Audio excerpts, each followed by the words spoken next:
Դուք պատահական եք համարում, որ այսօր բանտարկվում են այնպիսի մարդիկ, ովքեր հայրենիքին ծառայություն են մատուցել, ոչ միայն Սերոբ Գասպարյանն է հայրենիքին ծառայություն մատուցել, այլև գիտենք Ռուստամ Գասպարյանը, Արցախի հերոսը Ռուստամ Գասպարյանի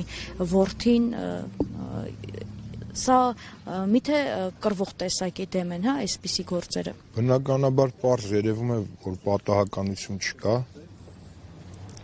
Նման գործերի մեջ չեմ կարծում, թե կլինի պատահականություն, եթե պատահականություն համարենք, ուրեմն կարանք համարենք, որ ցեղասպանությունից առաջ 500 մտավորականներին հավաքելն ու կոտորելն էր պատահականություն, Ղարաբաղի հանձնելն էր պատահականություն, եթե այդպես համարենք։ Պարզ կանխամտածված գործողություն է Հայաստանի Հանրապետության դեմ։ Հայտարարում են 47 կիլոմետրանոց Ադրբեջանին ու Նախիջևանին կապող միջանցքի մասին, կարծում եք այս վերջնական ակտի իրագործմանը նախորդող իրողություններ են։ Ես ինչ կարծում եմ, երևի դա չասեմ,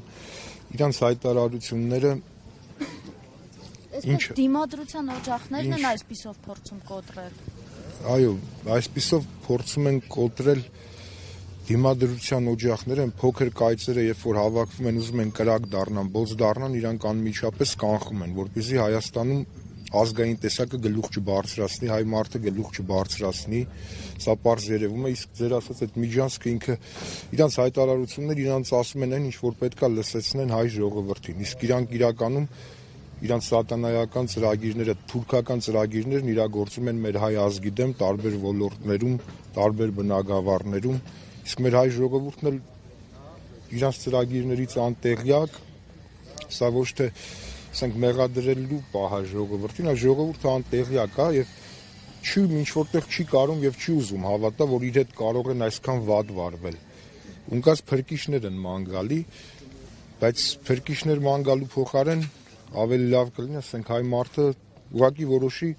պահի իր նվիրյալներին, հետևի իր նվիրյալներին, ասենք ընդամենը այդքան իմ կարծիքով։ Շնորհակալ։